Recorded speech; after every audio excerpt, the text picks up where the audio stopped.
Di ba sabi mo, magdi-date tayo? Ito na yun. Tayo lang dito kakain. Buti wala yung mga buraot. Yan, samahan niyo po ako mga kaalab. Ito ang ating almusal for today's video. Daing na boss, galing Pangasinan. Ang kanilang binibita. At saka ang pinakamasarap na kasama niya ay papait. Magluluto tayo ng papait. Yan, masarap yan. Dati hindi ako kumakain yan. Natikman nyo yan, napakasarap talaga. At papait, tsaka tapat, tsaka daing na bangus. Swak na swak, mamaya doon tayo sa hideout ni Alab kakain. Ayan, kanin, tatagdagan pa natin yung kanin na yan. Marami akong kinuwang daing na bangus, galing Pangasinan. May alamang pa, sariwang-sariwang alamang.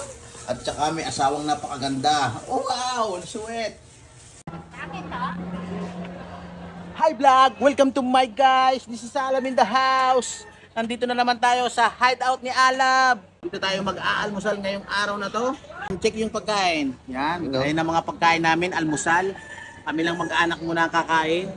Kasi ito yung ginawa ko kasi sabi ko sa asawa ko kakain kami sa labas. Ngayon ito pinaganda ko siya at pinagluto ko siya ng mga pang-almusal na ulam.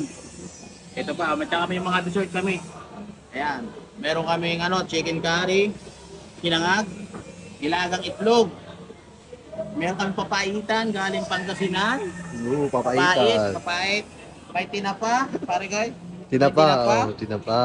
May itlog at saka daing. Natapos na nga po lahat yung aming niluto. Ngayon inihahanda ko na yung aming aalmusalin. Dito nga pala kami sa hideout ni Alab magdi-date. Kasama ko yung aking mga anak at ang aking pinakamamahal na asawa. Total wala naman sa gabal at wala naman siguro makikikain sa amin. Kaya okay lang dito kami kumain sa hideout ni Alab. At panigurado magugustuhan to ng aking mga anak at ang aking asawa dahil ang sasarap ng aking inihandang mga pagkain. At may dessert pa, guyabano at saka manggang hinog. Paano ka pa hindi gaganahan kumain yan? Unang sandok sa'yo, mahal.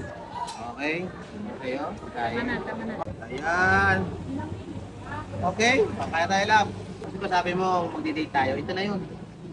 Tayo lang dito kakain. Buti wala yung mga buraot. Sarap. Papait. Papait. Wow, sarap yan, sarap. Ito, daing. Yan, daing. Ay ka, daing. Yan. Yan. Ay na po, nagdisundan mo sila. Kala ko tayo lang. Kala ko tayo lang kumain. Ay, tapos tayo dito. Akala ko kami lang kakain. Dami na nagsilputan dito ah. Ayan, oh. Karugay, tara, karugay. Nakikainan, nagaya pa. Mas kayong lahat. Meron nagdadala ng biyaya para sa para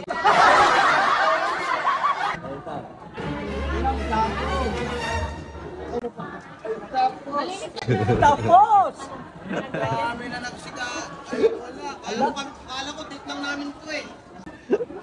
Kayo lang, Tapos kala ko kami lang. kala ko pa. Dami na naman kami ah. Tinang pagdadalaw ko. Yung anak ka ng Guyabano. Yung Guyabano. Baka maano dyan. Sabaw ko. Dami Sabaw, yun. parang nakilang sabaw. Yaw, yaw. May sabaw dyan oh. May sabaw. Mainit dyan. Masarap naman ang papain.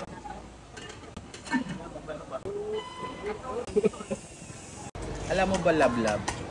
Ito yung pinakaayaw kong part eh. Yung tapos ng kumain. Kasi nung umpisat pa tayong kumain, ang dami natin. Nag-aagawan pa nga eh. Halos nga, kahit hindi ko tawagin, pumupunta rito eh. Nung naubos na, nagsiwala na. Nawala na isa-isa. Tayo na lang na naman na natira. Basta ako na naiwan. Wala na, ako na. Ako na nga nagluto lahat. Ako na naganda ng pagkain dito kay hideout ni Alab. Ang lagay, ako pa rin sa huli.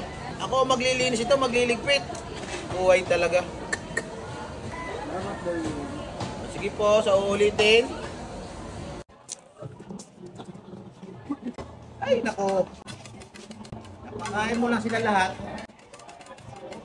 Tapos kunin ang gusto nila. Wala na. Okay lang, nabusog naman sila, di ba? Ganyan si Alab eh. Sayang. Una naman na naiwan. Mga magliligpit. Pakain mo na sila lahat. Pahihirapan.